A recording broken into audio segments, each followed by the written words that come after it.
Greetings everyone. This is a 2-hour preview version of my martial arts book, The Art of Fighting Without Fighting. Just kidding. It's actually called The Tao of Jeet Kune.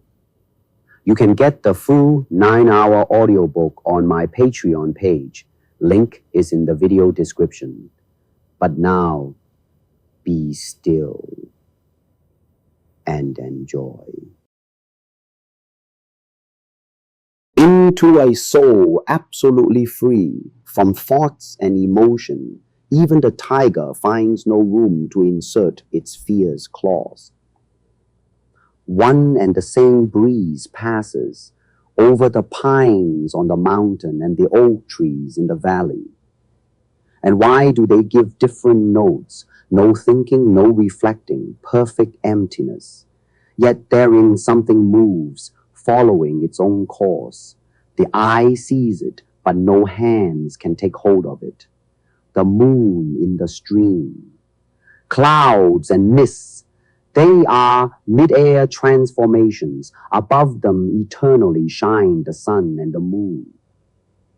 Victory is for the one even before the combat, who has no thought of himself, abiding in the no-mindness of great origin. Empty your mind. Moving, be like water. Still, be like a mirror. Respond like an echo. Onzen. To obtain enlightenment in martial art means the extinction of everything which obscures the true knowledge, the real life. At the same time, it implies boundless expansion. And indeed, emphasis should fall not on the cultivation of the particular department which merges into the totality, but rather on the totality that enters and unites that particular department. The way to transcend karma lies in the proper use of the mind and the will. The oneness of all life is a truth that can be fully realized only when false notions of a separate self whose destiny can be considered apart from the whole are forever annihilated. Voidness is that which stands right in the middle between this and that.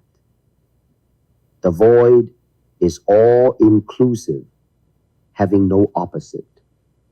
There is nothing which it excludes or opposes. It is living void because all forms come out of it, and whoever realizes the void is endowed with life and power and the love of all beings.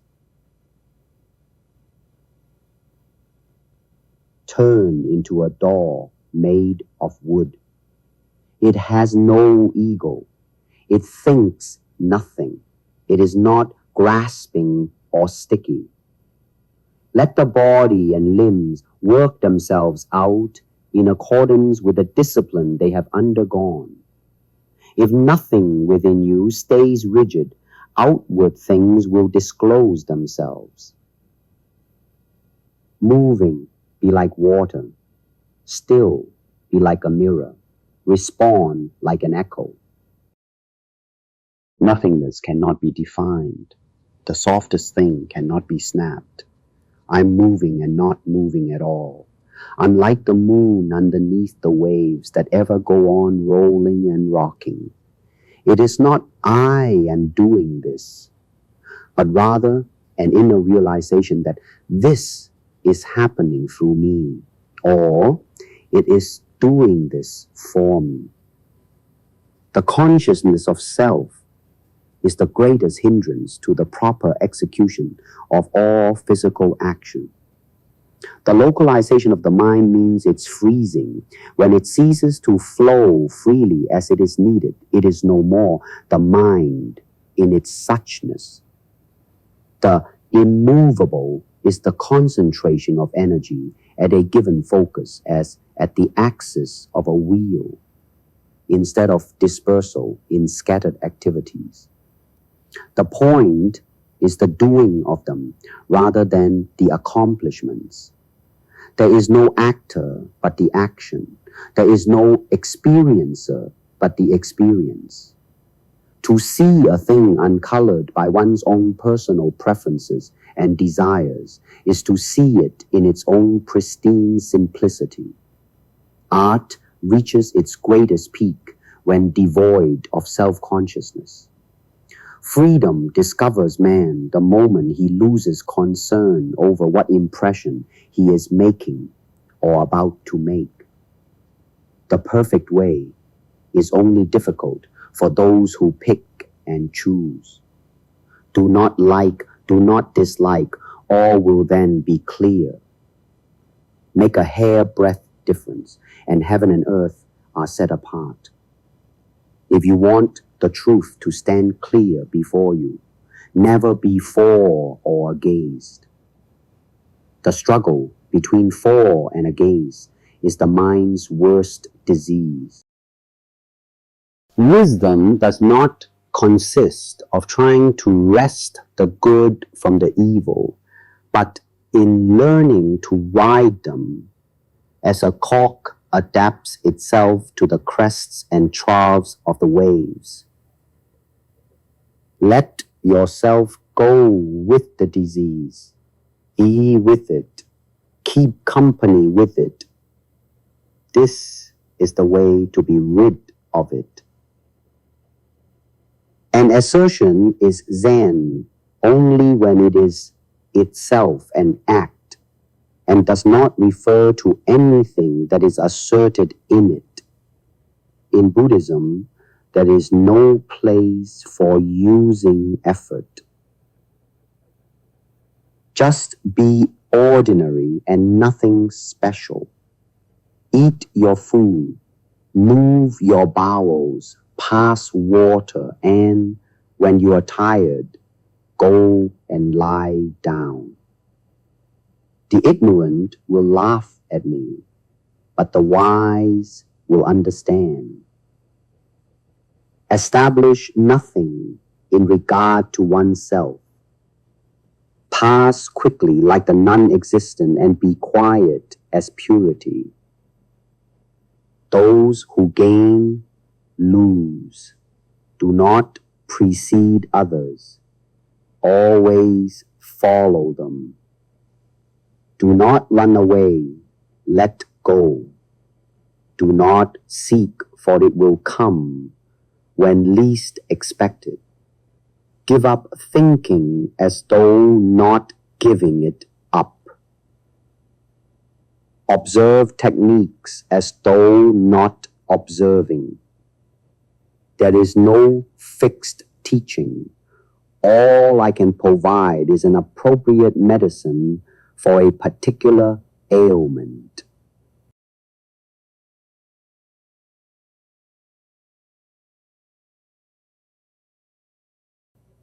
Buddhism's Eightfold Path. The 8 requirements to eliminate suffering by correcting false values and giving true knowledge of life's meaning have been summed up as follows. 1. Right views, understanding. You must see clearly what is wrong. 2. Right purpose, aspiration. Decide to be cured. 3. Right speech. Speak so as to aim at being cured. 4.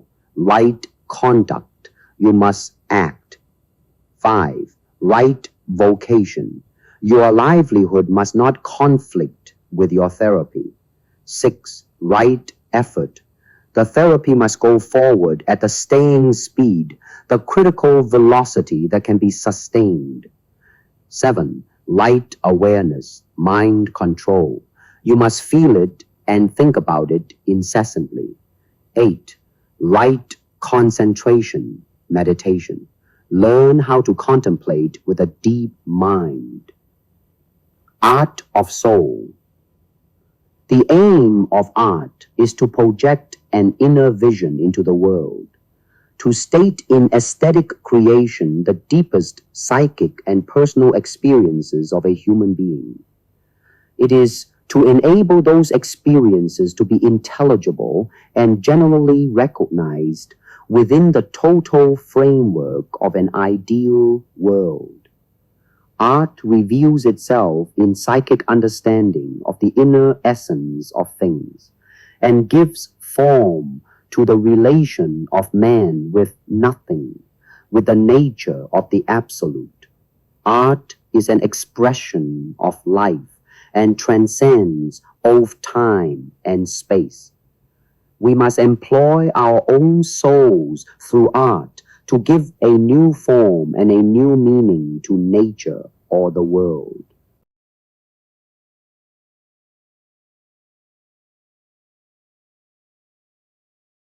An artist's expression is his soul made apparent, his schooling as well as his coup being exhibited. Behind every motion, the music of his soul is made visible. Otherwise, his motion is empty. An empty motion is like an empty word, no meaning. Eliminate not clear thinking and function from your root. Art is never decoration, embellishment. Instead, it is work of enlightenment. Art, in other words, is a technique for acquiring liberty. Art calls for complete mastery of techniques developed by reflection within the soul. Artless art is the artistic process within the artist. Its meaning is art of the soul. All the various moves of all the tools means a step on the way to the absolute aesthetic world of the soul.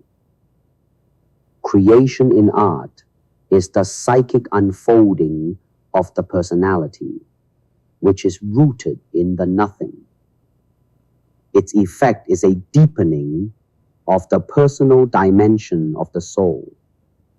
The artless art is the art of the soul at peace, like moonlight mirrored in a deep lake. The ultimate aim of the artist is to use his daily activity to become a past master of life, and so lay hold of the art of living. Masters in all branches of art must first be masters of living, for the soul creates everything. All vague notions must fall before a pupil can call himself a master.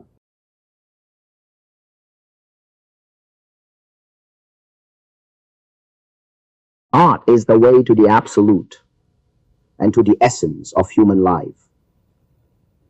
The aim of art is not the one-sided promotion of spirit, soul, and senses, but the opening of all human capacities, thought, feeling, will, to the life rhythm of the world of nature. So will the voiceless voice be heard, and the self be brought into harmony with it. Artistic skill, therefore, does not mean artistic perfection. It remains rather a continuing medium or reflection of some step-in psychic development, the perfection of which is not to be found in shape and form, but must radiate from the human soul. The artistic activity does not lie in art itself as such. It penetrates into a deeper world in which all art forms of things inwardly experienced flow together, and in which the harmony of soul and cosmos in the nothing has its outcome in reality. It is the artistic process, therefore, that is reality, and reality is truth. The path to truth, not to be fragmented, but to see the totality, Krishnamurti. 1. Seeking after truth. 2. Awareness of truth and its existence. 3. Perception of truth, its substance and direction, like the perception of movement. 4. Understanding of truth. 5. Experiencing of truth. 6. Mastering of truth. 7. Forgetting truth. 8. Forgetting the carrier of truth. 9. Return to the primal source where truth has its roots. 10. Repose in the nothing. Jeet Kune Do. For security, the unlimited living is turned into something dead, a chosen pattern that limits. To understand Jeet Kune Do, one ought to throw away all ideals, patterns, styles. In fact, he should throw away even the concepts of what is or isn't ideals in Jeet Kune Do. Can you look at a situation without naming it? Naming it, making it a word, causes fear.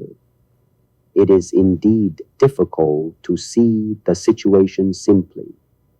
Our minds are very complex, and it is easy to teach one to be skillful, but it is difficult to teach him his own attitude.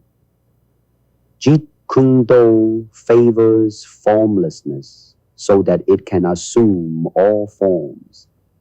And since Jeet Kune Do has no style, it can fit in with all styles. As a result, Jeet Kune Do utilizes all ways and is bound by none, and likewise uses any techniques or means which serve its end. Approach Jeet Kune Do with the idea of mastering the will. Forget about winning and losing. Forget about pride and pain. Let your opponent graze your skin and you smash into his flesh. Let him smash into your flesh and you fracture his bones. Let him fracture your bones and you take his life. Do not be concerned with your escaping safely. Lay your life before him. The great mistake is to anticipate the outcome of the engagement. You ought not to be thinking of whether it ends in victory or in defeat. Let nature take its course, and your tools will strike at the right moment. Jeet Kune Do teaches us not to look backward once the course is decided upon. It treats life and death indifferently. Jeet Kune Do avoids the superficial, penetrates the complex, goes to the heart of the problem, and pinpoints the key factors. Jeet Kune Do does not beat around the bush. It does not take winding detours. It follows a straight line to the objective. Simplicity is the shortest distance between 2 points. The art of Jeet Kune Do is simply to simplify. It is being oneself. It is reality in its isness. Thus, isness is the meaning. Having freedom in its primary sense, not limited by attachments, connements, partialization, complexities. Jeet Kune Do is the enlightenment. It is a way of life, a movement toward willpower and control, though it ought to be enlightened by intuition. While being trained, the student is to be active and dynamic in every way, but in actual combat, his mind must be calm and not at all disturbed. He must feel as if nothing critical is happening. When he advances, his steps should be light and secure, his eyes not fixed and glaring insanely at the enemy. His behavior should not be in any way different from his everyday behavior. No change taking place in his expression, nothing betraying the fact that he is engaged in mortal combat. The tools, your natural weapons, have a double purpose. One, to destroy the opponent in front of you, annihilation of things that stand in the way of peace, justice, and humanity. Two, to destroy your own impulses caused by the instincts of self-preservation. To destroy anything bothering your mind. Not to hurt anyone, but to overcome your own greed, anger, and folly. Jeet is directed toward oneself. Punches and kicks are tools to kill the ego. The tools represent the force of intuitive or instinctive directness, which, unlike the intellect or the complicated ego, does not divide itself, blocking its own freedom. The tools move onward without looking back or to the side. Because of the pure-heartedness and empty-mindedness inherent in man, his tools partake of these qualities and play their role with the utmost degree of freedom. The tools stand as symbols of the invisible spirit, keeping the mind, body, and limbs in full activity.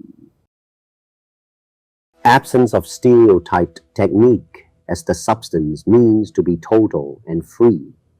All lines and movements are the function. Non-attachment as the foundation is man's original nature.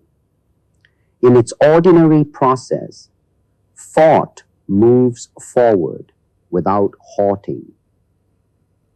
Past, present, and future thoughts continue as an unbroken stream.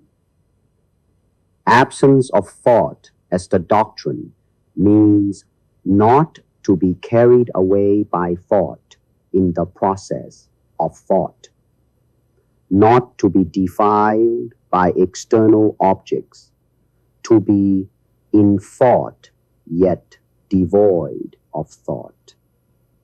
True thusness is the substance of thought, and thought is the function of true thusness. To think of thusness, to define it in thought, is to defile it. Bring the mind into sharp focus and make it alert so that it can immediately intuit truth, which is everywhere. The mind must be emancipated from old habits, prejudices, restrictive thought processes, and even ordinary thought itself. Scratch away all the dirt your being has accumulated and reveal reality in its isness, or in its suchness, or in its nakedness, which corresponds to the Buddhist concept of emptiness. Empty your cup so that it may be filled. Become devoid to gain totality. Organize despair. In the long history of martial arts, the instinct to follow and imitate seems to be inherent in most martial artists, instructors and students alike. This is partly due to human tendency and partly because of the steep traditions behind multiple patterns of styles.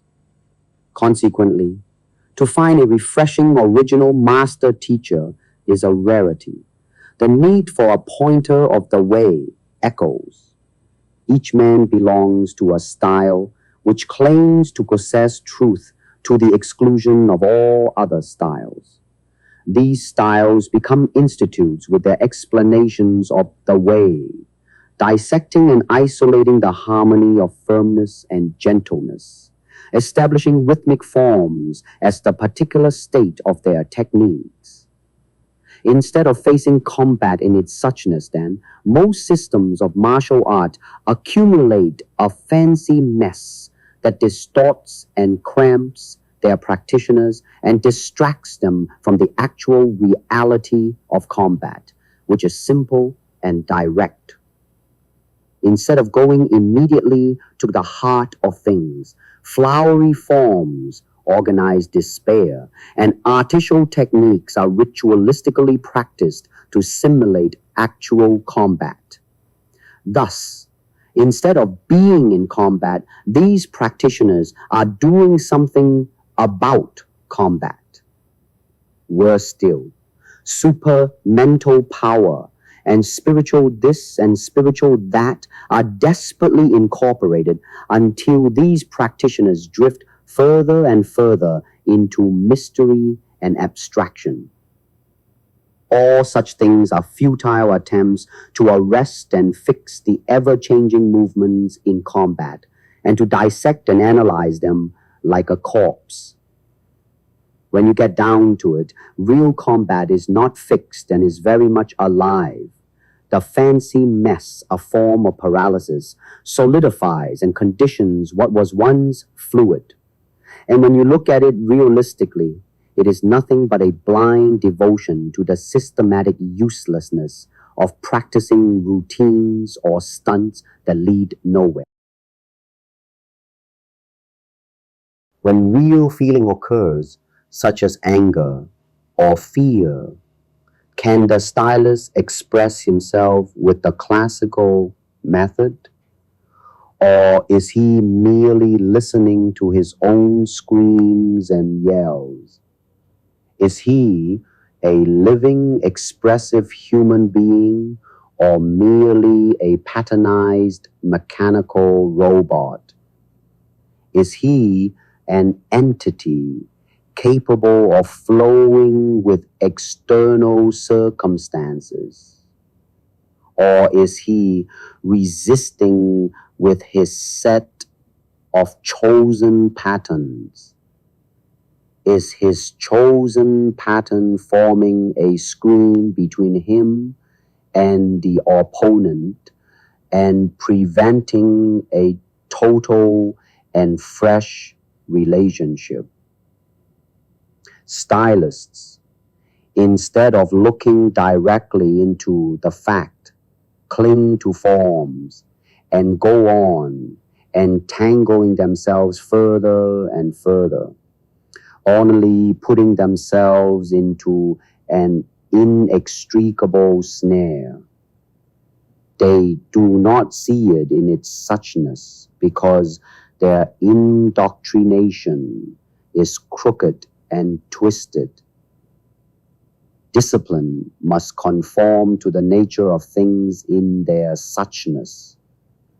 Maturity does not mean to become a captive of conceptualization. It is the realization of what lies in our inmost selves. When there is freedom from mechanical conditioning, there is simplicity. Life is a relationship to the whole. The man who is clear and simple does not choose. What is. Action based on an idea is obviously the action of choice, and such action is not liberating. On the contrary, it creates further resistance, further conflict. Assume pliable awareness. Relationship is understanding. It is a process of self-revelation. Relationship is the mirror in which you discover yourself. To be is to be related. Set patterns incapable of adaptability or pliability only offer a better cage. Truth is outside of all patterns. Forms are vain repetitions which offer an orderly and beautiful escape from self-knowledge with an alive opponent. Accumulation is self-enclosing resistance, and Ori techniques strengthen the resistance. The classical man is just a bundle of routine, ideas, and tradition. When he acts, he is translating every living moment in terms of the old. Knowledge is fixed in time, whereas knowing is continual. Knowledge comes from a source, from an accumulation, from a conclusion, while knowing is a movement. The additive process is merely a cultivation of memory which becomes mechanical. Learning is never cumulative. It is a movement of knowing which has no beginning and no end. In martial arts cultivation, there must be a sense of freedom. A conditioned mind is never a free mind. Conditioning limits a person within the framework of a particular system. To express yourself in freedom, you must die to everything of yesterday. From the old, you derive security. From the new, you gain the flow. To realize freedom, the mind has to learn to look at life, which is a vast movement without the bondage of time, for freedom lies beyond the field of consciousness. Watch, but don't stop and interpret, I am free. Then you're living in a memory of something that has gone. To understand and live now, everything of yesterday must die. Freedom from knowing is death, then you are living. Die inwardly of pro and con. There's no such thing as doing right or wrong when there is freedom. When one is not expressing himself, he is not free. Thus he begins to struggle. And the struggle breeds methodical routine. Soon he is doing his methodical routine as response rather than responding to what is. The fighter is to always be single-minded with one object in view, to fight, looking neither backward nor sideways. He must get rid of obstructions to his forward movement, emotionally, physically, or intellectually. One can function freely and totally if he is beyond system. The man who is really serious with the urge to find out what truth is has no style at all. He lives only in what is. If you want to understand the truth in martial arts, to see any opponent clearly, you must throw away the notion of styles or school, prejudices, likes and dislikes, and so forth. Then your mind will cease all conflict and come to rest. In this silence, you will see totally and freshly. If any style teaches you a method of fighting, then you might be able to fight according to the limit of that method. But that is not actually fighting. If you meet the unconventional attack, such as one delivered with broken rhythm, with your chosen patterns of rhythmical classical blocks, your defense and counterattack will always be lacking pliability and aliveness. If you follow the classical pattern, you are understanding. the routine, the tradition, the shadow. You are not understanding yourself. How can one respond to the totality with a partial fragmentary pattern? Mere repetition of rhythmic, calculated movements robs combat movement of its aliveness and isness, its reality.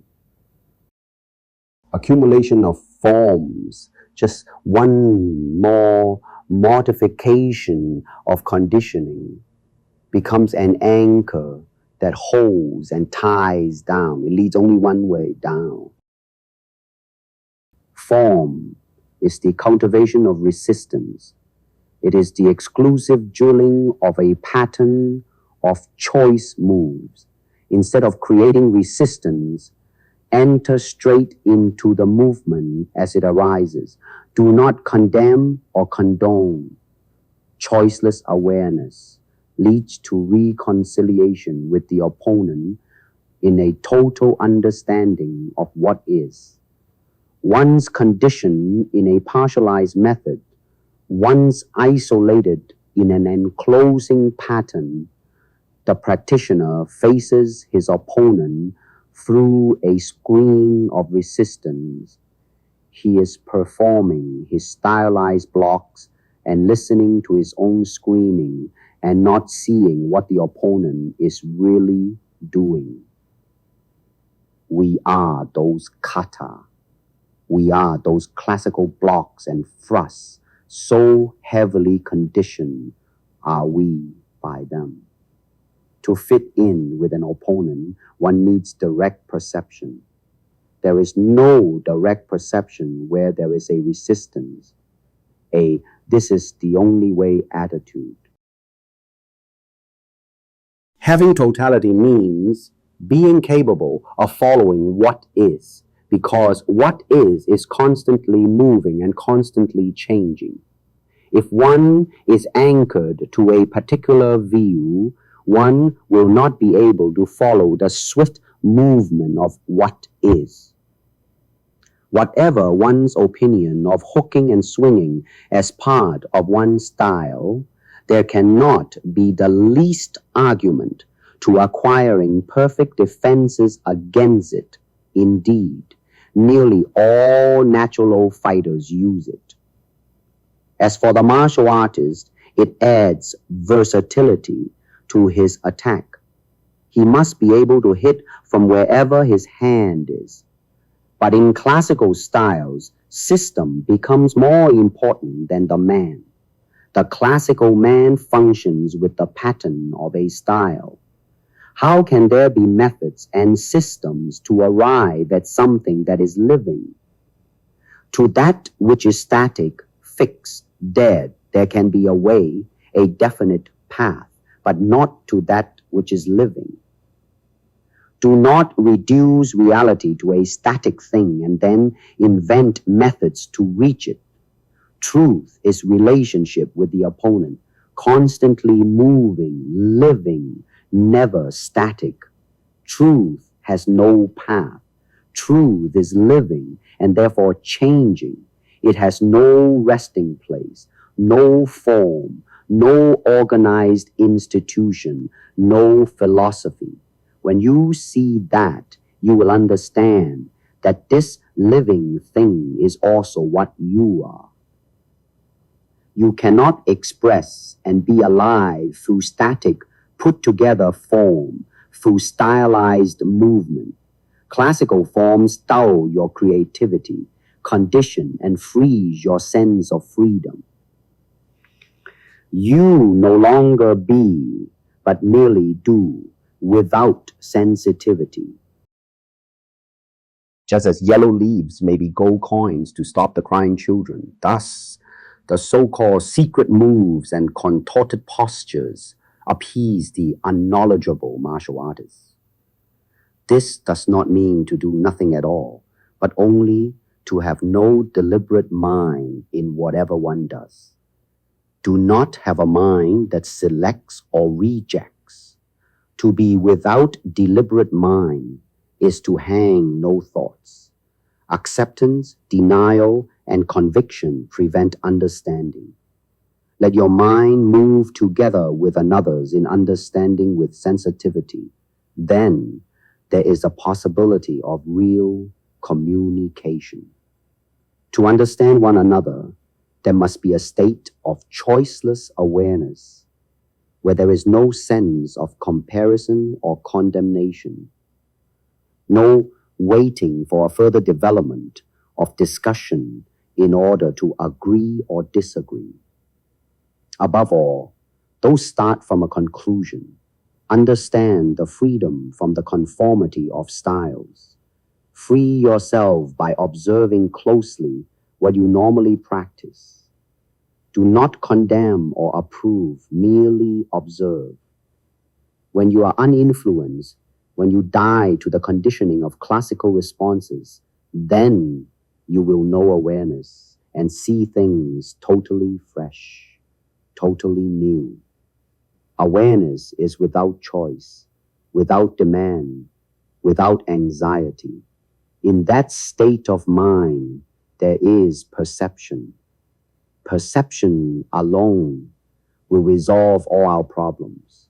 Understanding requires not just a moment of perception, but a continuous awareness, a continuous state of inquiry without conclusion. To understand combat, one must approach it in a very simple and direct manner. Understanding comes about through feeling from moment to moment in the mirror of relationship. Understanding oneself happens through a process of relationships and not through isolation. To know oneself is to study oneself in action with another person. To understand the actual requires awareness, an alert and totally free mind. Effort within the mind further limits the mind because effort implies struggle toward a goal. And when you have a goal, a purpose, an end in view, you have placed a limit on the mind. This evening, I see something totally new, and that newness is experienced by the mind. But tomorrow, that experience becomes mechanical if I try to repeat the sensation, the pleasure of it. The description is never real. What is real is seeing the truth instantaneously, because truth has no tomorrow. We shall find the truth when we examine the problem. The problem is never apart from the answer. The problem is the answer.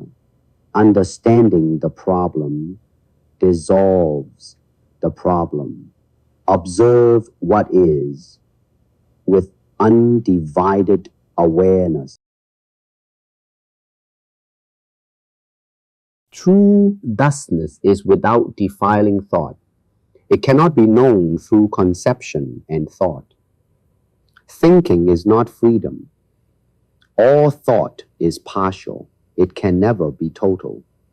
Thought is the response of memory, and memory is always partial because memory is the result of experience. So, thought is the reaction of a mind conditioned by experience. Know the emptiness and tranquility of your mind.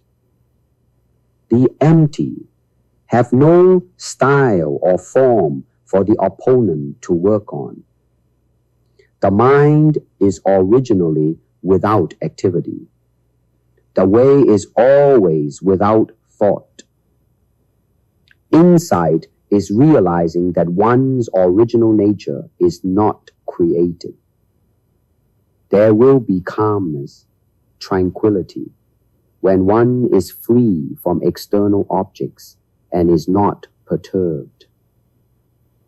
Being tranquil means not having any illusions or delusions of thusness.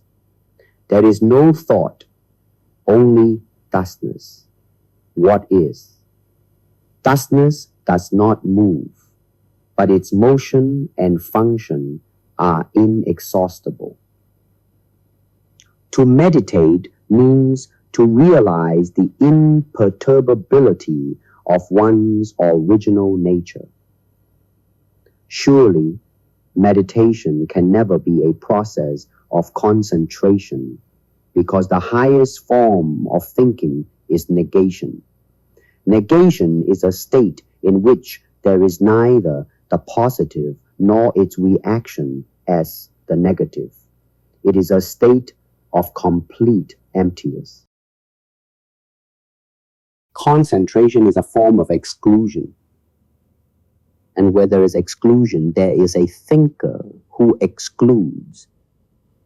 It is the thinker, the excluder, the one who concentrates, who creates contradiction, because he forms a center from which there is distraction.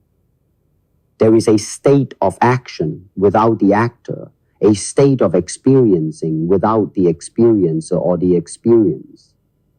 It is a state bound and weighted down by the classical mess, classical concentration that focuses on one thing and excludes all others. And awareness, which is total and excludes nothing, are states of the mind that can be understood only by objective, non-prejudice observation. Awareness has no frontier. It is a giving of your whole being without exclusion. Concentration is a narrowing down of the mind. But we are concerned with the total process of living, and to concentrate exclusively on any particular aspect of life belittles life. The moment has not yesterday or tomorrow. It is not the result of thought, and therefore has not time. When in a split second your life is threatened, do you say, "Let me make sure my hand is on my hip and my style is the style"? When your life is in danger, do you argue about the method you will adhere to while saving yourself? Why the duality? A so-called martial artist is the result of 3,000 years of propaganda and conditioning.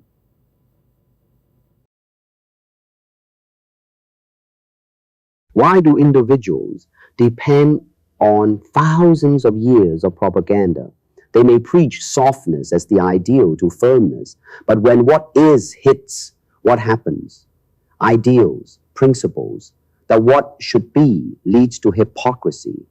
Because one does not want to be disturbed, to be made uncertain, he establishes a pattern of conduct, of thought, a pattern of relationships to man. He then becomes a slave to the pattern and takes the pattern to be the real thing.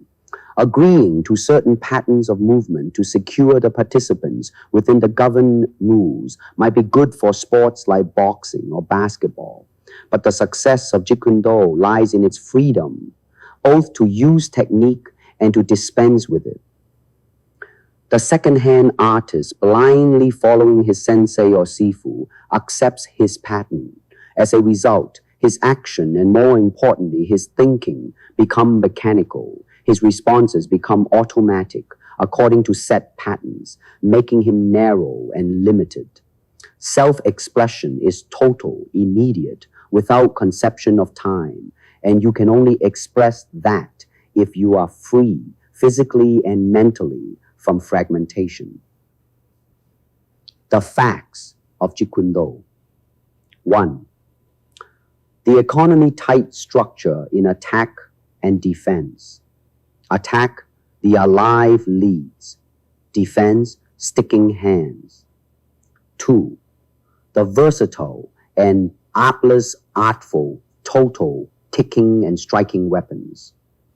3. The broken rhythm, the half beat, and the 1 or 3.5 beat. Jeet Kune Do's rhythm in attack and counter. 4. Weight training and scientific supplementary training plus all-around fitness. 5. The JTD direct movement in attacks and counters, flowing from where it is without repositioning. 6. The shifty body and light footwork. 7. The uncrispy stuff and unassuming attacking tactics. 8. Strong in fighting. A. Shifty blasting. B. Throwing. C. Grappling. D. Immobilizations. 9. All-out sparring and the actual contact training on moving targets. 10. The sturdy tools through continuous sharpening. 11. Individual expression rather than mass product. Aliveness rather than classicalism. True relationship. 12. Total rather than partial in structure. 13. The training of continuity of expressive self behind physical movements. 14. Loose power and powerful thrust drive as a whole. A springy looseness, but not a physically lax body. Also, a pliable mental awareness. 15. The constant flow, straight movement and curved movement combined, up and down, curved left and right, side steps, bobbing and weaving, hand circles. 16. Well-balanced posture of exertion doing movement constantly. Continuity between near or out and near or loose. The formless form. I hope martial artists are more interested in the root of martial arts and not the different decorative branches, flowers or leaves. It is futile to argue as to which single leaf, which design of branches, or which attractive flower you like. When you understand the root, you understand all its blossoming. Please do not be concerned with soft versus firm, kicking versus striking, grappling versus hitting and kicking, long-range fighting versus infighting. There is no such thing as this is better than that. Should there be one thing we must guard against, let it be partiality that robs us of our pristine wholeness and makes us lose unity in the midst of duality. The height of cultivation runs to simplicity. Halfway cultivation runs to ornamentation. In combative arts, it has been the problem of ripening. This ripening is the progressive integration of the individual with his being, his essence. This is possible only through self-exploration in free expression and not in imitative repetition of an imposed pattern of movement. There are styles that favor straight lines, then there are styles that favor curved lines and circles. Styles that cling to one partial aspect of combat are in bondage. Jeet Kune Do is a technique for acquiring liberty. It is a work of enlightenment. Art is never decoration or embellishment. A choice method, however exacting, fixes its practitioners in a pattern. Combat is never fixed and is changing from moment to moment. Working in patterns is basically a practice of resistance. Such practice leads to cockiness. Understanding is not possible, and its adherents are never free. The way of combat is not based on personal choice and fancies. Truth in the way of combat is perceived from moment to moment, and only when there is awareness without condemnation, justification, or any form of identification. Jeet Kune favors formlessness so that it can assume all forms, and since it has no style, Jeet Kune fits in with all styles. As a result, Jeet Kune uses all ways and is bound by none, and likewise uses any technique or means which serves its end. In this art, efficiency is anything that scores. The height of cultivation runs to simplicity. Halfway cultivation runs to ornamentation. It is not difficult to trim and hack off the non-essentials in outward physical structure. However, to shun away, to minimize inwardly is another matter. You cannot see a street fight in its totality, observing it from the viewpoint of a boxer, a kung fu man, a karateka, a wrestler, a judo man, and so forth. You can see clearly only when style does not interfere.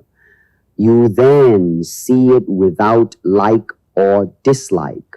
You simply see, and what you see is the whole and not the partial.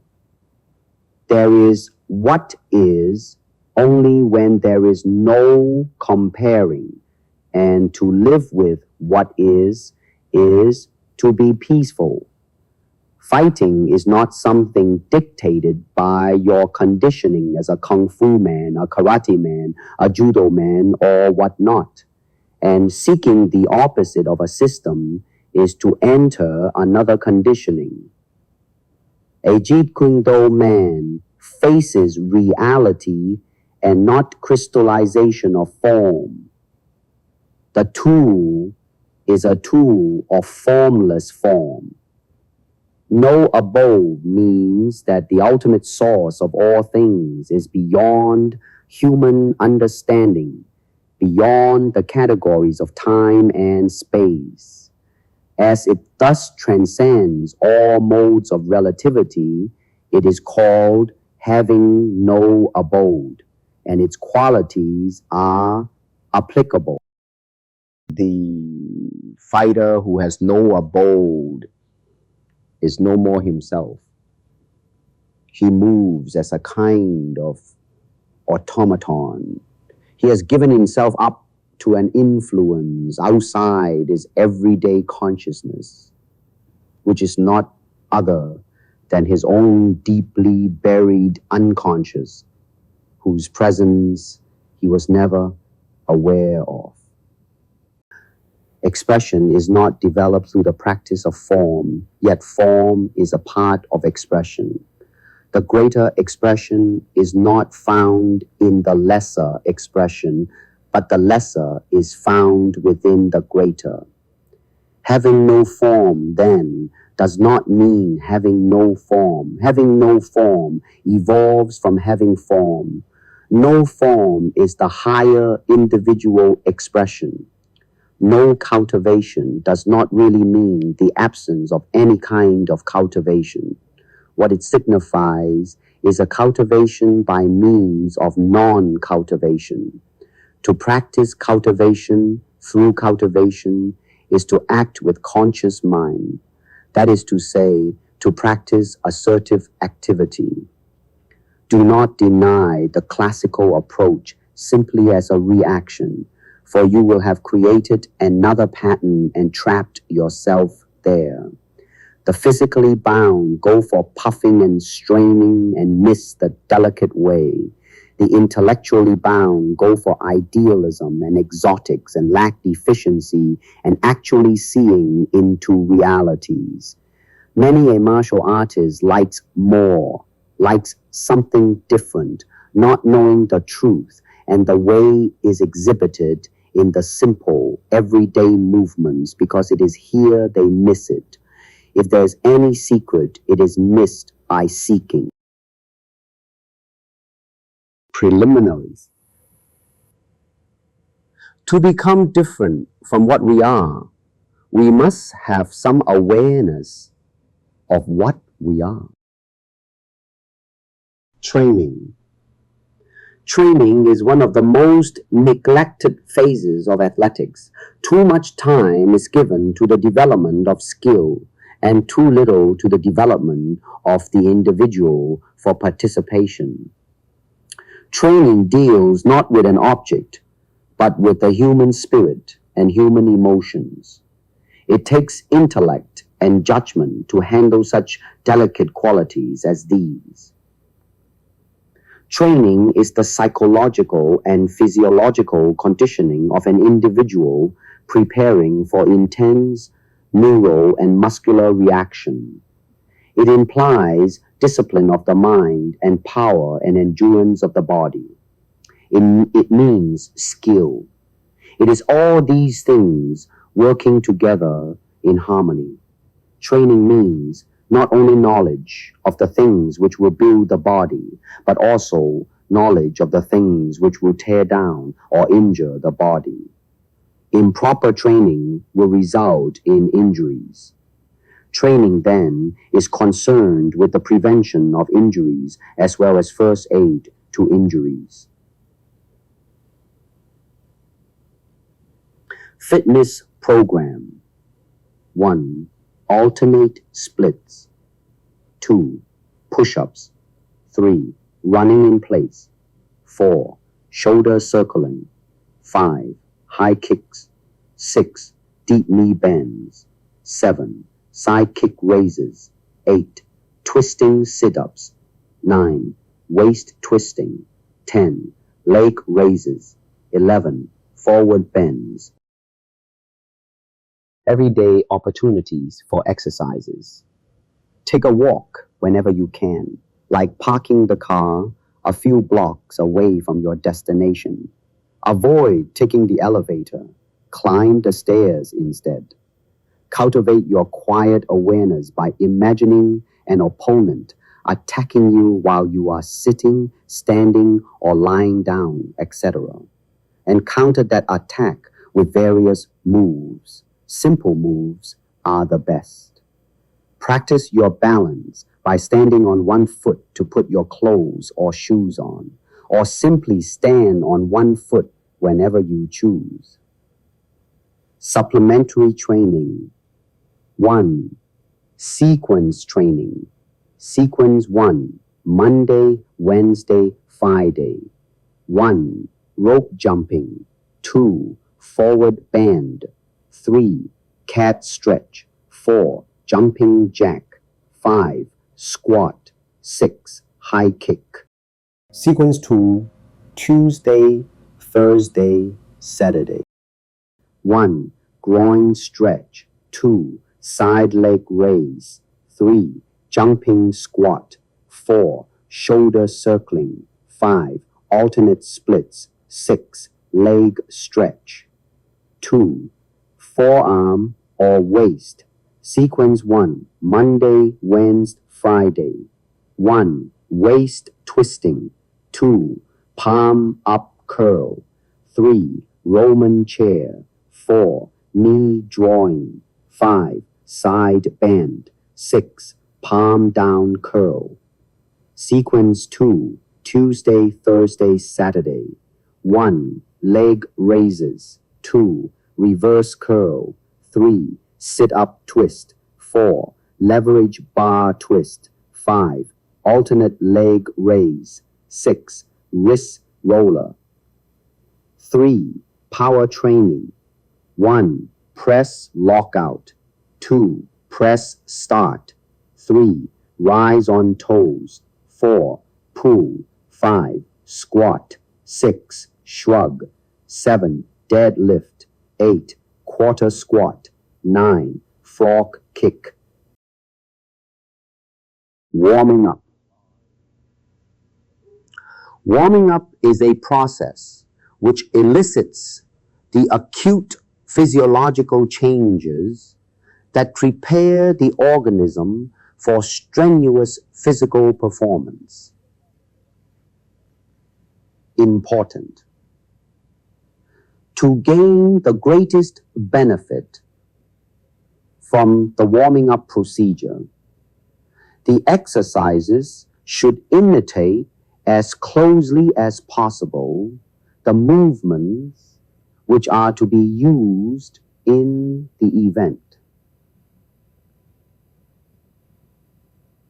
Warming up reduces the viscosity of a muscle, its resistance to its own movement.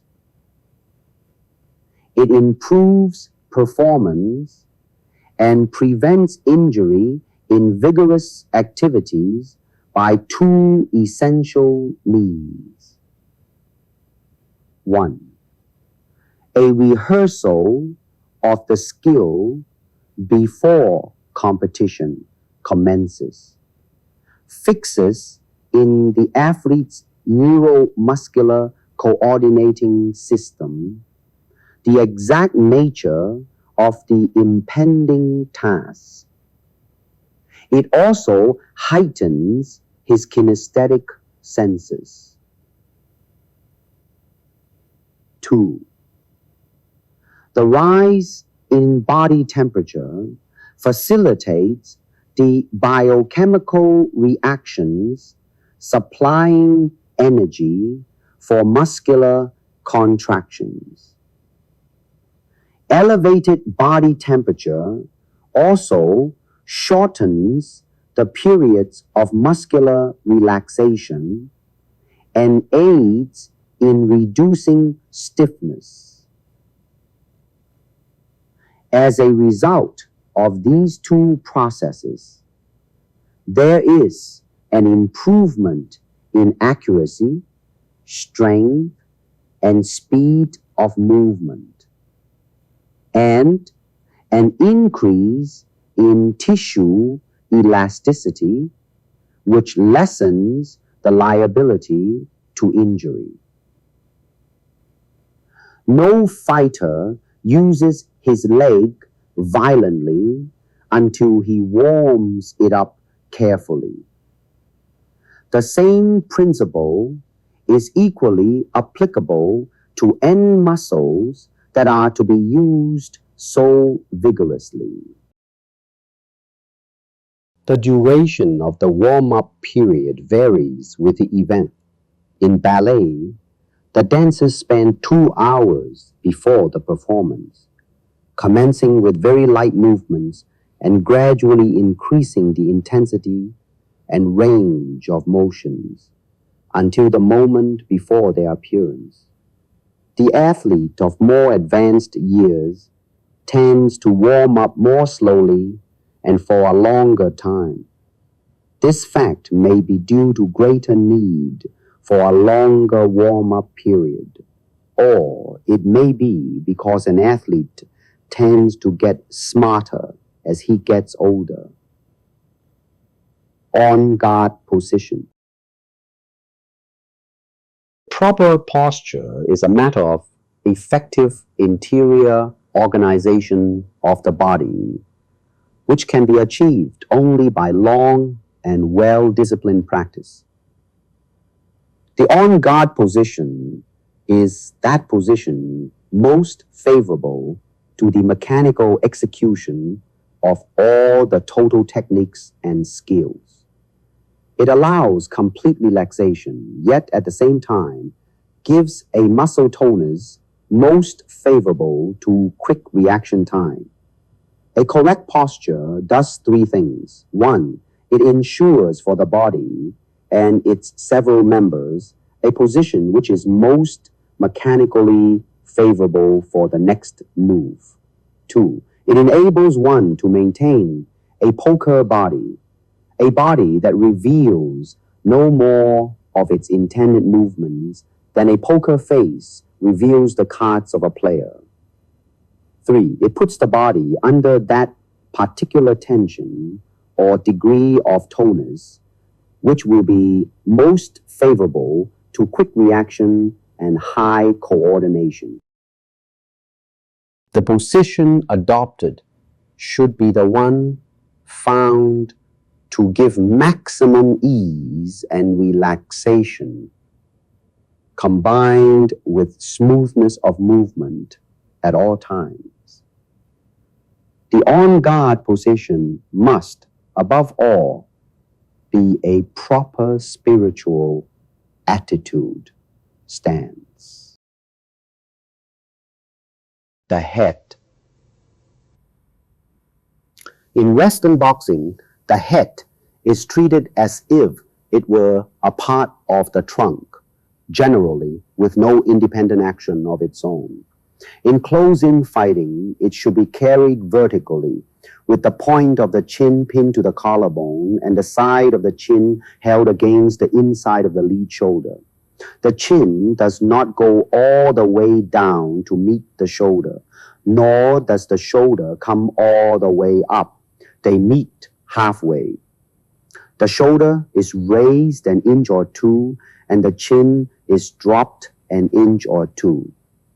The point of the chin is not tucked into the lead shoulder except when angling the head back in an extreme defensive position. Tucking the point of the chin into the lead shoulder turns the neck into an unnatural position, takes away the support of the muscles, and prevents straight bone alignment. It also tenses the lead shoulder and arm, preventing free action and causing fatigue. With the chin dropped and pinned tight to the collarbone, the muscles and bone structure are in the best possible alignment, and only the top of the head is presented to the opponent, making it impossible to be hit on the point of the chin. The lead arm and hand. The shoulder is loose and the hand is held slightly lower, relaxed and ready for attacking. The entire arm and shoulder must be loose and relaxed so that the fighter will be able to snap or whip out the leading rapier-like thrusts. The hand position changes frequently from the low back fist position to about shoulder height and as far to the outside of the lead shoulder as possible without raising the elbow. Keep the lead hand always in some subtle motion for easier initiation. The preference for a low line position with absence of an extended lead is because most people are weak in low line defense. Also, with the absence of an extended lead, many preparations for same are useless. The head now becomes a moving target, augmented by sensitive distance. So, if the opponent's offensive game is based on these preparatory movements, he is severely handicapped and partly checked. The elongated guard can prove a dangerous weakness in both attacks and defense. In attacks, 1. Necessitates withdrawing the arm, thus telegraphing, unlike a coil spring. 2. Needs preparation for hooks. In defense, 1. Uncovers the lead side of the body. 2. The opponent knows where it is and can maneuver all around it. 3. An extended hand offers itself for immobilization. Thus, adopt the recommended position to keep the potentialities of your lead reach a secret. the rear arm and hand.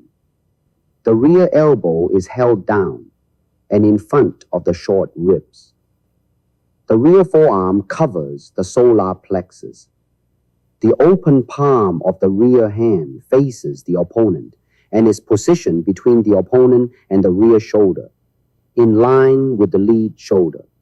The rear hand may also rest lightly upon the body. The arm should be relaxed and easy, ready to attack or defend. Either or both hands may perform a circular weaving motion. The important thing is to keep them moving, but retain cover. The trunk. The position of the trunk is controlled primarily by the position of the leading foot and leg. If the leading foot and leg are in the correct position, the trunk automatically assumes the proper position. The one important thing about the trunk is that it should form a straight line with the leading leg. As the leading foot and leg are turned inward, the body rotates in the same direction, which presents a narrow target to the opponent. If, however, the leading foot and leg are rotated outward, the body is squared toward the opponent, presenting a large target.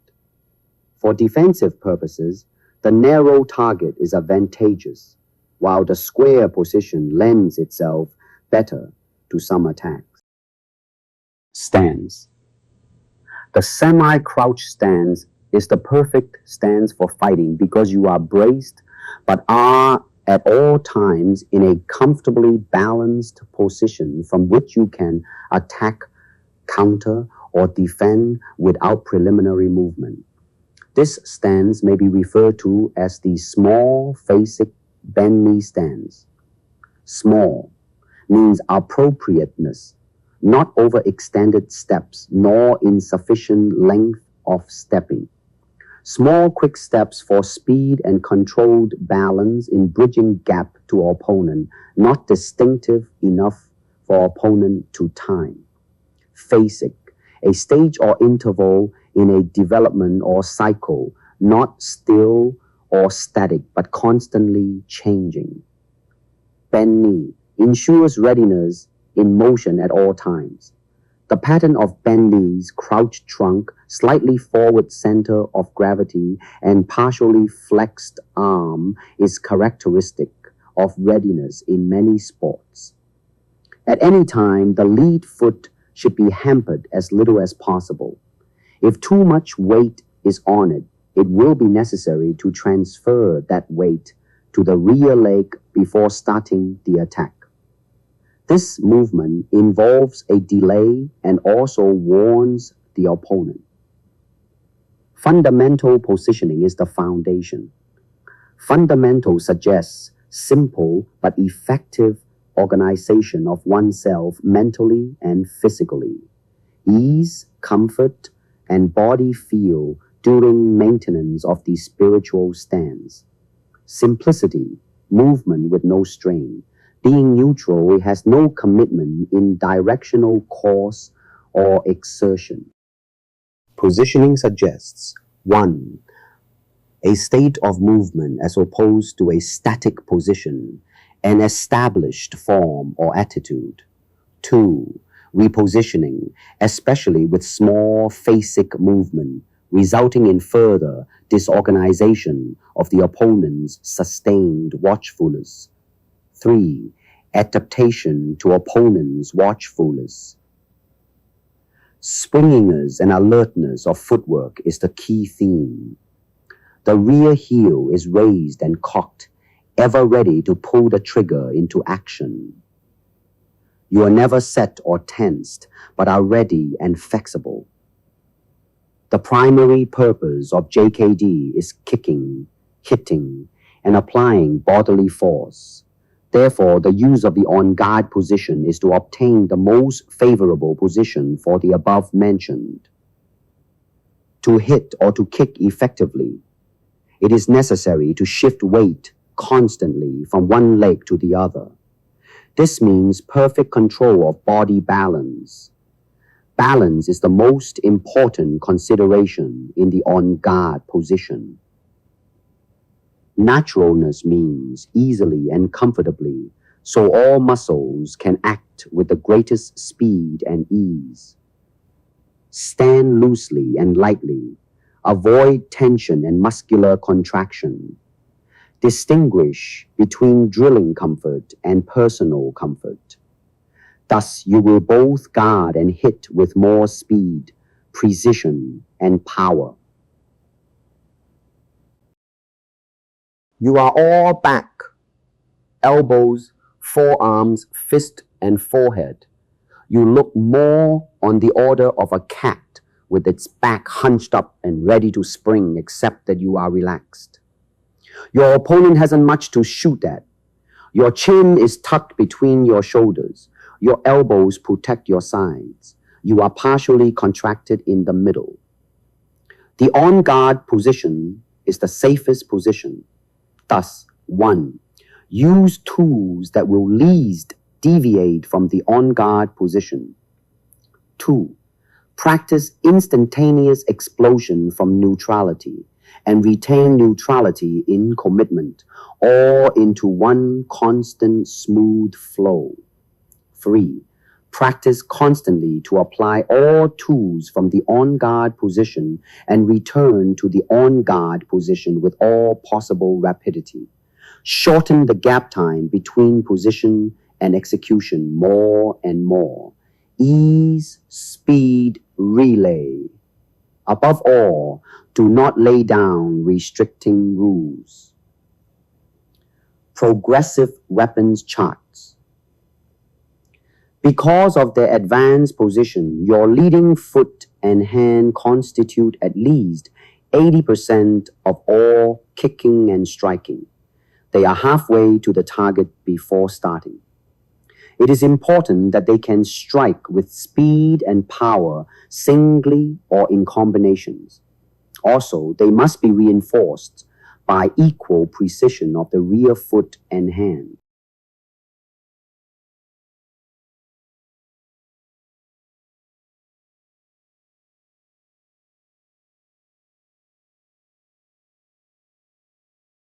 Eight basic defense positions, left and right stances.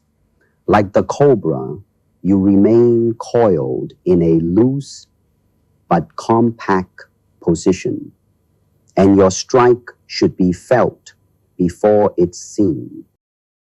Qualities. It's not daily increase but daily decrease.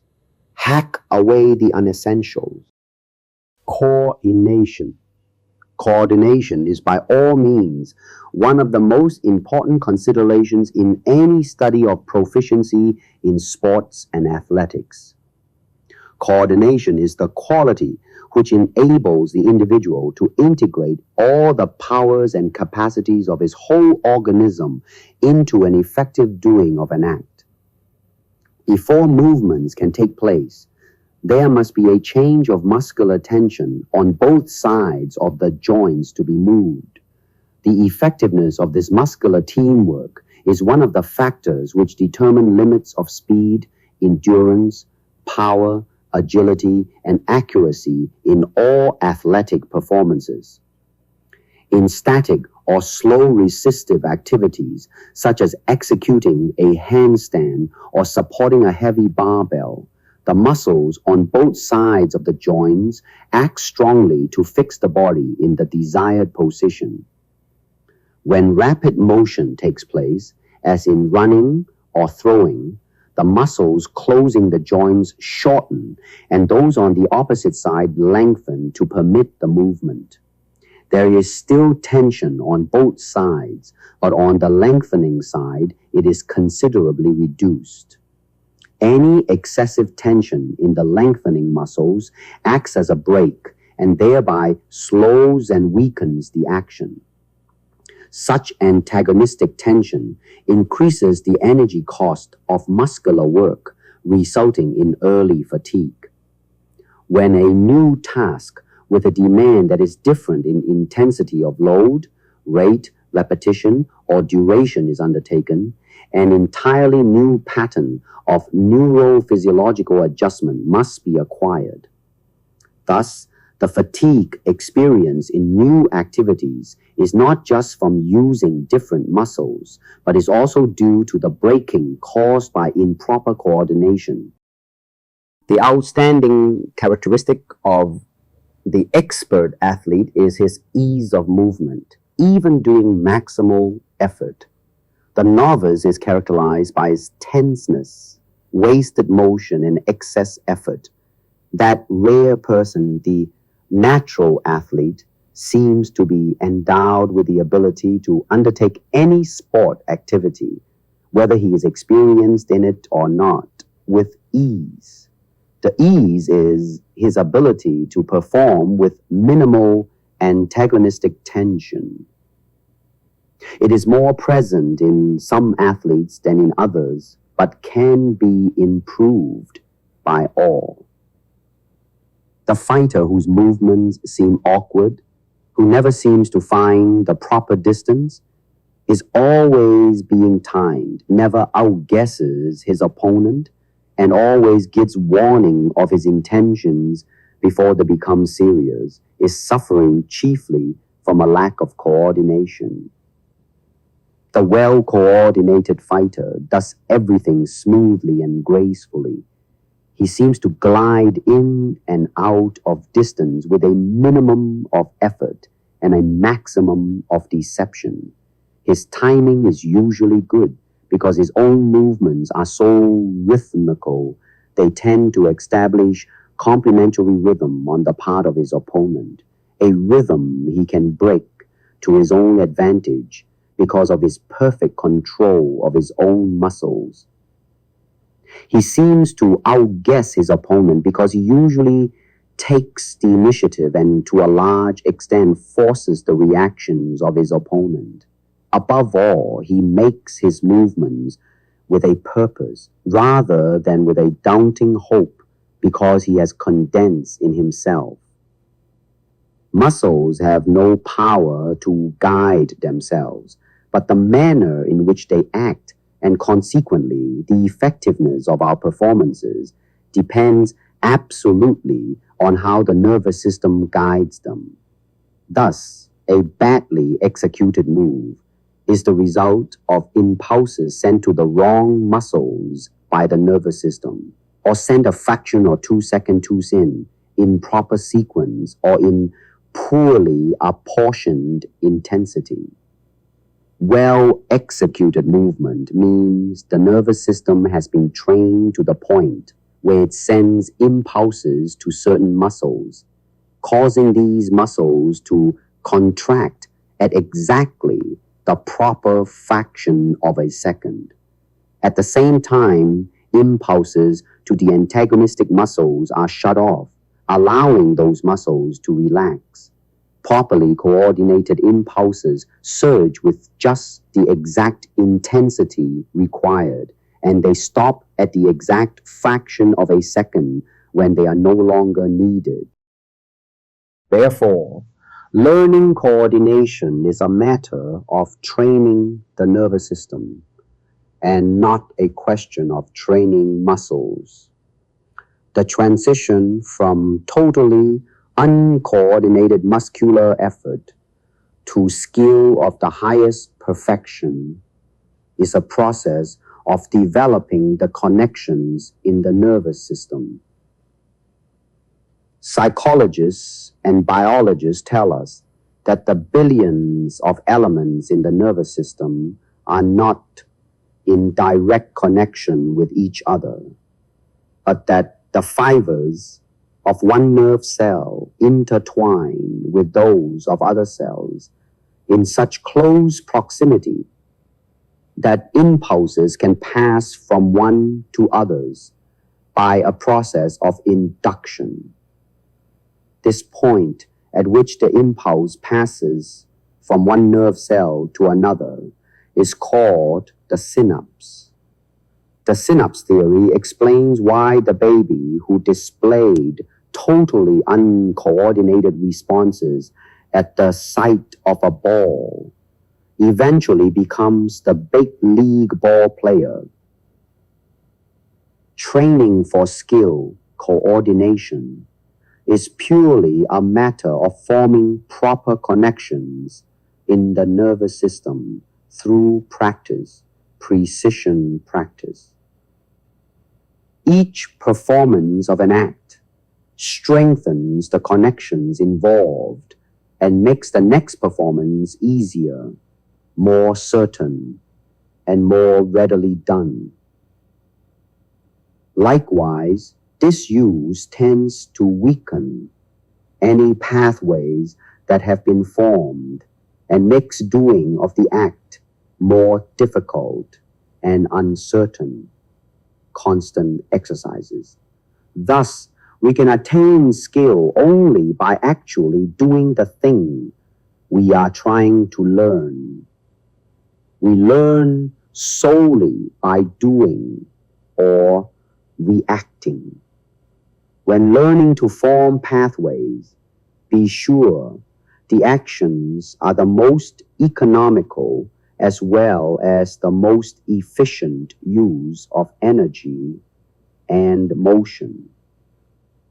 To become a champion requires a condition of readiness that causes the individual to approach with pleasure even the most tedious practice session. The more ready the person is to respond to a stimulus, the more satisfaction he finds in the response. And the more unready he is, the more annoying he finds it to be forced to act. Important. Do not practice finely skilled movements after you are tired, for you will begin to substitute gross motions for finer ones and generalized efforts for specific ones. Remember, wrong movements tend to supervene and the athlete's progress is set back. Thus, the athlete practices fine skills only while he is fresh. When he becomes fatigued, he shifts to task employing gross movements designed principally to develop endurance. Precision. Precision of movement means accuracy and generally is used in the sense of exactness in the projection of a force. Precision is made up of controlled body movements. These movements should eventually be executed with a minimum amount of strength and exertion while still achieving the desired result. Precision can only be attained through a considerable amount of practice and training on the part of both the beginner and the experienced fighter. Skill is best acquired by learning accuracy and precision first with speed before the skill act is attempted with much power and speed. A mirror is a definite aid to achieving precision by providing a constant check on posture, hand position, and technical movement. Power. To be accurate, the striking or throwing skill should be executed from a body base that possesses enough strength to maintain adequate balance during the action. To appropriately incorporate momentum with mechanical advantage, neural impulses are sent to the working muscle to bring a sufficient number of fibers into action at precisely the right time, while impulses to the antagonistic muscles are reduced to lessen the resistance, all acting to improve efficiency and to make the best use of available power. When approaching an unfamiliar task, the athlete tends to overmobilize his muscular forces, exerting more effort than required. This is a lack of knowledge by the reflective neuromuscular coordinating system. A powerful athlete is not a strong athlete, but one who can exert his strength quickly. Since power equals force times speed.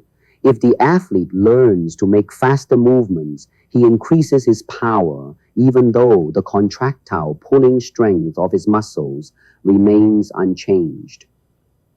Thus, a smaller man who can swing faster may hit as hard or as far as the heavier man who swings slowly.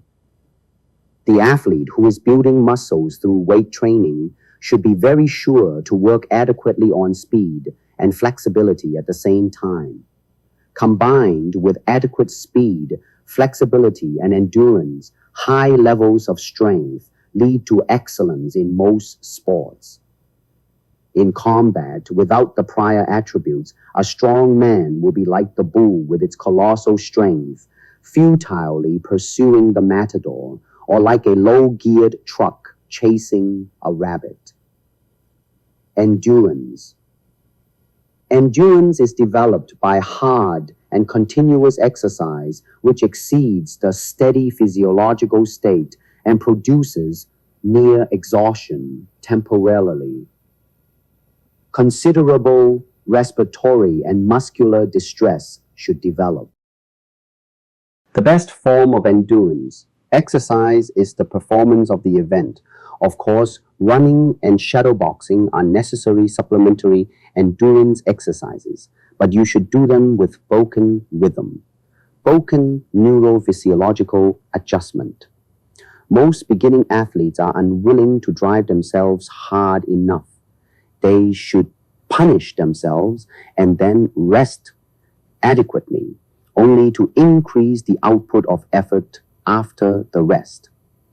Long hours of work made up of many short, high-speed efforts, interspersed with periods of milder activity, seem to be the best endurance training procedure. 4 hypotheses for extra endurance sports. Endurance can be acquired through a rather extensive succession of sprints interspersed with easier running. One trains for an endurance that is specific to a particular rate of speed.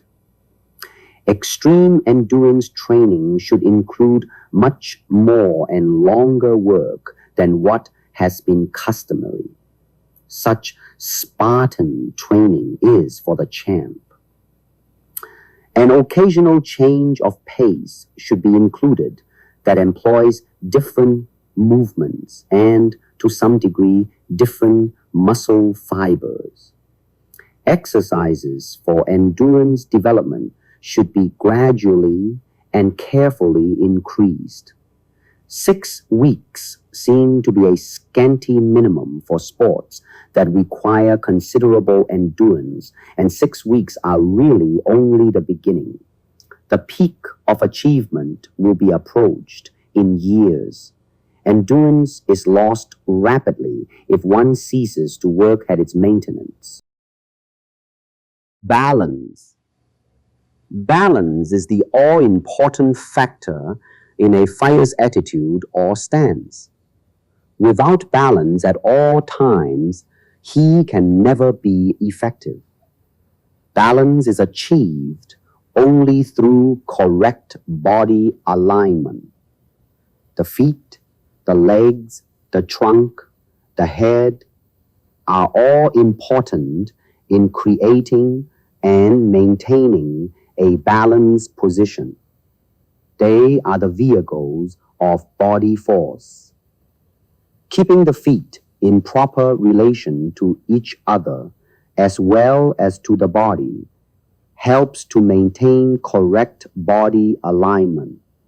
Too wide a stance prevents proper alignment, destroying the purpose of balance, but obtaining solidarity and power at the cost of speed and efficient movement. A short stance prevents balance as it does not give a basis from which to work. Speed results, but at a loss of power and balance. The secret of a proper balance in the proper stance is to keep the feet always directly under the body, which means they should be a medium distance apart. Either the weight is balanced over both legs, or, as in Western boxing, it is carried slightly forward over the lead leg. The lead leg is fairly straight, and the knee is loose and easy, not locked. The lead side of the body forms a straight line from the lead heel to the tip of the lead shoulder. This position permits relaxation, speed, balance, and easy movement, as well as a mechanical advantage, making possible tremendous power. In general, for athletic contests, a preparatory stance will include a coiled or semi-crouched posture and a lowered forward center of gravity. With the bending of the forward knee, the center of gravity moves forward a little. For general readiness, the lead heel usually remains just touching the ground even after the knees bend. Slight ground contact of the heel aids in balance and decreases tension. Always leave the space of a natural step between your feet. By doing so, you are braced and never standing on just one point. By not getting your feet crossed, you are not likely to be pushed off balance or knocked down because of bad footwork. Postural habits. 1. Lower the center of gravity. 2. Keep a base with lateral width. 3. Keep weight on the balls of the feet. 4. Knees are rarely straightened, even in running. 5. A center of gravity kept under delicate and rapid motion are characteristic habits of athletes in games that require sudden and frequent changes of direction. These postural habits are characteristics of readiness in motion as well as static posture. The athlete displays these static and phasic motor habits before and immediately after each act in preparation for the next act. When sudden movement may be necessary, the good athlete is rarely caught with a straight knee or with other completely straightened joint angles. From such bent knee preparatory running has come the well-known statement, the good athlete always runs as if his pants need pressing. Balance is the control of one's center of gravity, plus the control and utilization of body slants and unstable equilibrium, hence gravity pull, to facilitate movement. So, balance might mean being able to throw one's center of gravity beyond the base of support, chase it, and never let it get away. The short step and the glide, as contrasted with the hop or cross step, are devices to keep the center of gravity. When it is necessary to move rapidly, the good man takes small enough steps so that his center of gravity is rarely out of control. Body slants in a preparatory position are counterbalanced with an extended arm, leg, or both. One should seek good balance in motion and not in stillness. The fighter's center of gravity changes constantly, varying with his own actions and those of his opponent. The missing of a blow or intended kick means momentary loss of balance. That is why in stillness, the counterfighter usually has the advantage, but the attacker will be fairly safe by adopting the small basic and knee stance. Practice counters the moment your opponent loses his balance, especially if he is the stand-up type. Balance must be under control at all times so that the fighter will not lose his control in the middle of an action. 1.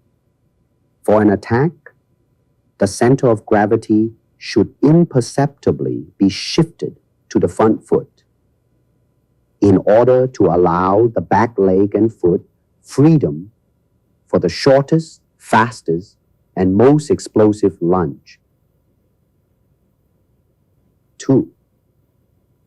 For a parry, the center of gravity should be shifted slightly to the rear foot so that the distance is increased and more time is allowed for the parry and riposte movements.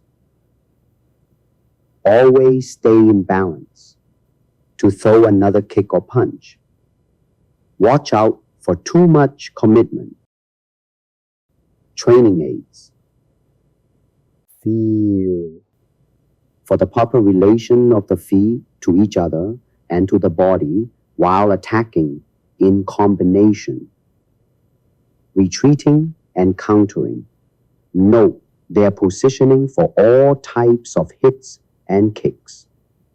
Feel yourself in a balanced stance. You should be able to make all your moves at walking pace if necessary. Feel the difference by putting yourself in balanced and unbalanced positions. Move forward, backward, and sideways. Coordinate with striking and kicking.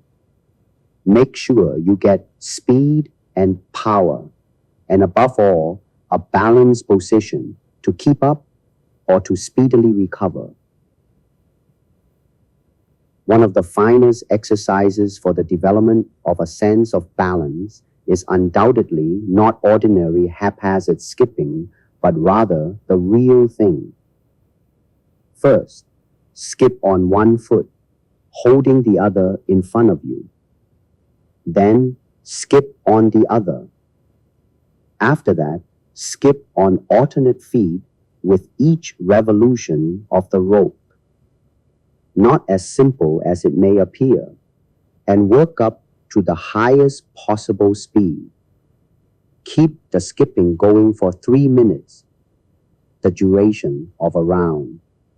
Then rest for a minute and skip for another 3 minutes. 3 rounds of skipping in a variety of ways will form the opening for a good workout. Body feel. Body feel suggests a harmonious interplay of body and spirit, both inseparable. Body feel in attack. Physical. 1. Consider balance before, during, after. 2.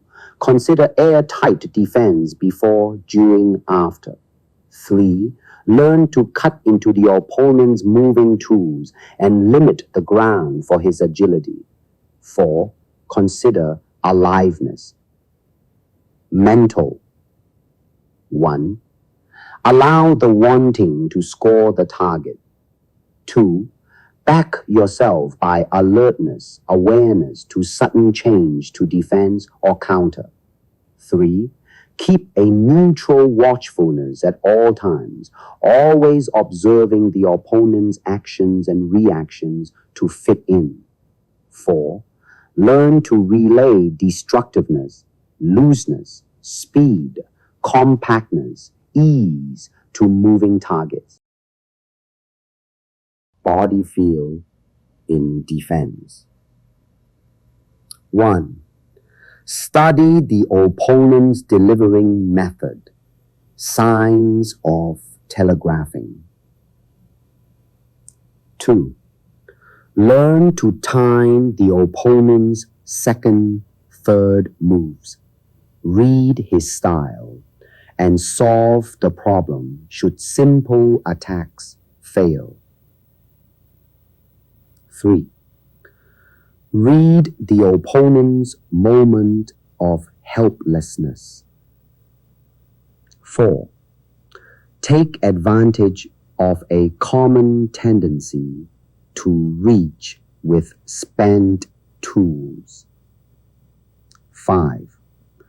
Draw the opponent off balance into one's sensitive aura while keeping your own balance. 6. Be able to express efficiency while moving backward and experiment with all possibilities, sidestepping, curving, etc. Stay in balance for meeching blows and kicks. 7.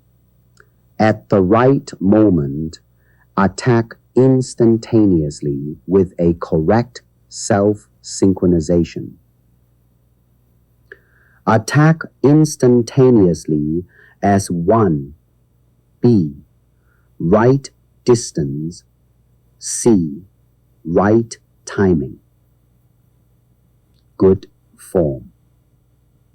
Good form is the most efficient manner to accomplish the purpose of a performance with a minimum of lost motion and wasted energy. To conserve energy by using the least possible amount of energy to achieve a given result. Eliminate the unnecessary motions and muscle contractions which fatigue without accomplishing any useful purpose. The education of neuromuscular skill. 1. The first step is to acquire the feeling of relaxation. 2. The second step is to practice until this feeling can be reproduced at will. 3.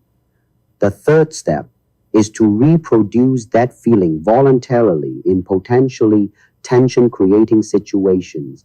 The ability to feel contraction and relaxation, to know what a muscle is doing, is called kinesthetic perception. Kinesthetic perception is developed by consciously placing the body and its parts in a given position and getting the feel of it.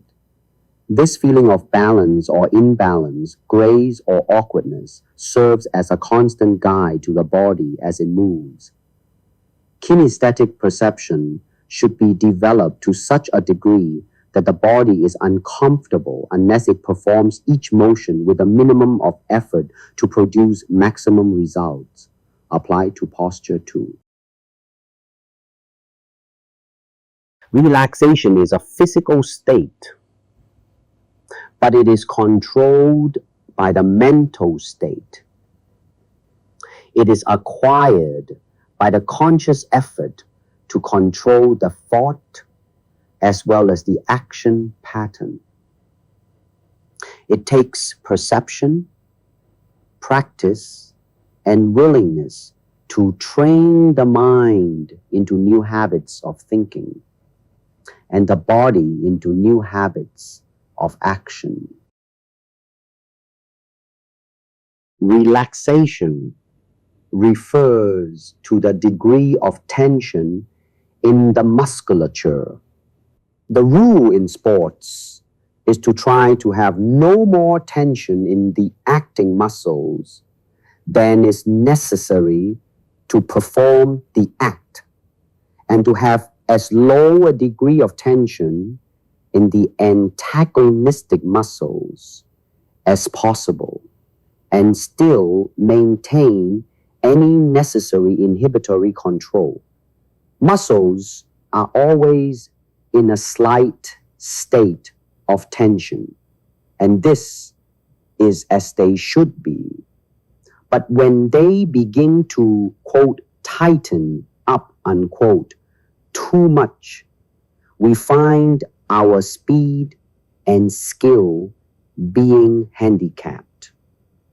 The main difficulty in such cases lies in the overtension of the antagonistic muscles.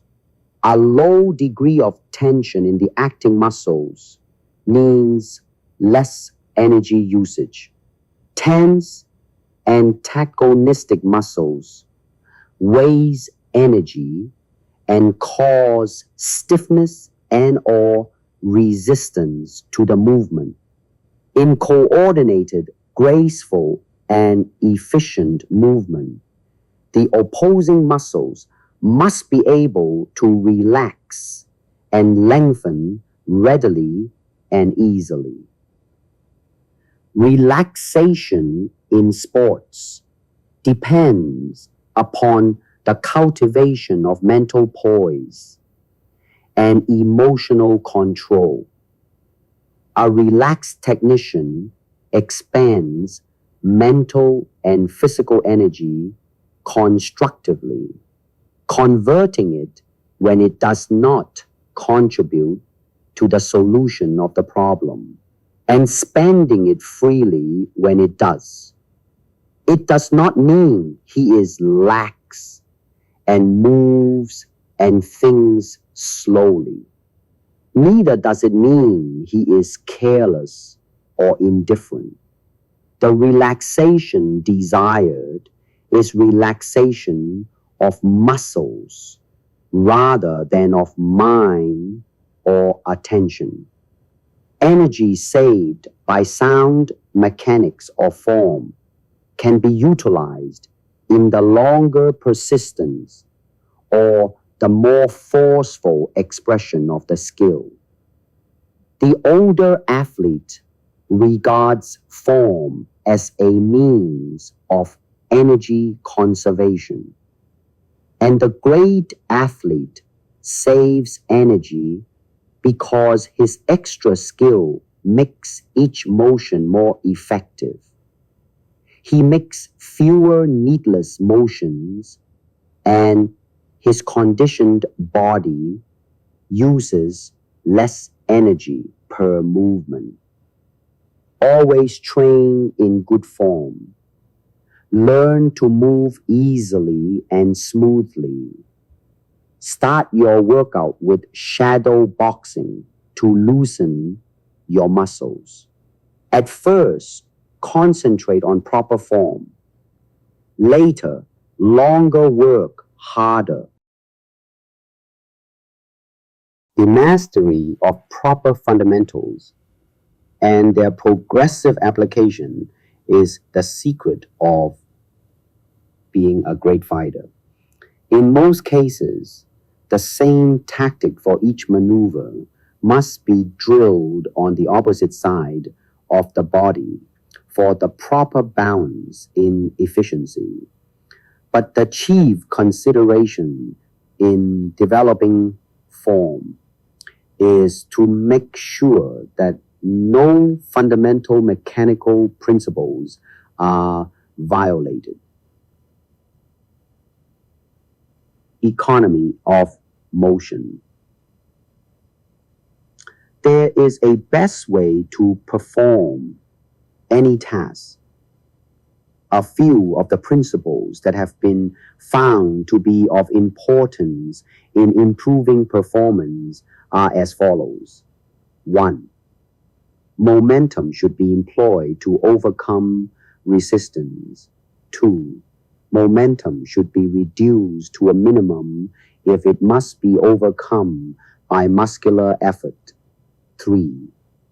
Continuous curved motions require less effort than straight line motions involving sudden and sharp changes in direction. 4. When the initiating muscles are unopposed, allowing free and smooth motion, the movements are faster, easier, and more accurate than restricted or controlled movements. 5.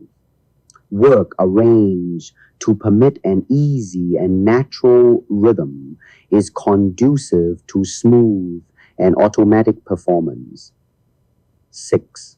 Hesitation, or the temporary and often minute cessation of motion, should be eliminated from the performance.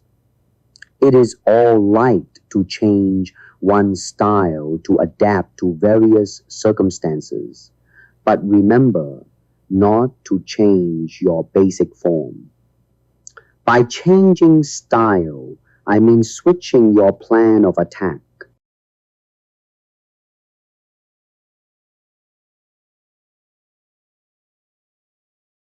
Good form may be defined as the particular technique which enables the individual to attain maximum efficiency in the activity.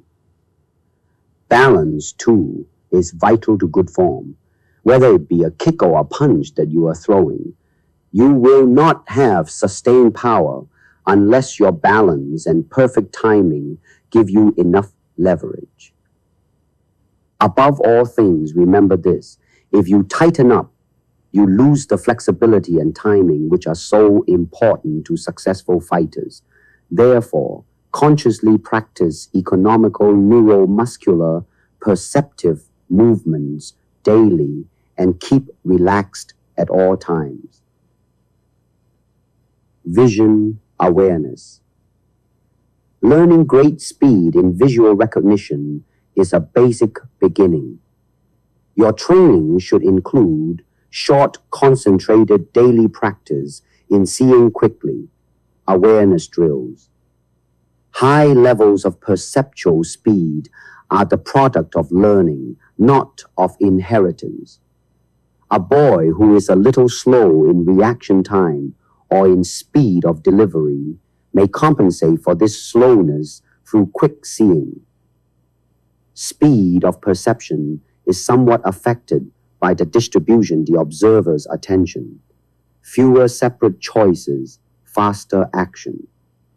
When the cue to be recognized is likely to be one of several, each of which requires a different response, the time is lengthened. Choice reaction takes longer than simple reaction. This is the basis for training the tools in terms of neurophysiological adjustment toward instinctive economy. Instinctive movement, being the simplest, is the quickest and most accurate